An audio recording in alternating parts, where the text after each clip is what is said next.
Okay, you start the video. Okay, this is Fluffy Ann. She's about 7 years old. She's a beautiful gray color. She's been spayed. She weighs, probably 7 or 8 pounds. I don't think much more. She's a friendly little girl. She's really cute as a button, isn't she? Yeah. She has a lame left back leg that they think was either a birth defect or an old injury that didn't heal properly. But it doesn't slow her down at all. It just makes her a little more interesting when she's walking along.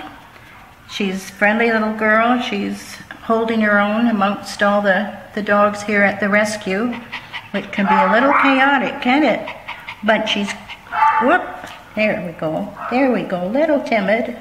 I would be too if I was only that big. You want your belly rubbed? Let's see your belly, girl. Where's your belly? You got a nice belly? Come on, let's see you. Let's see you. Oh, there we go.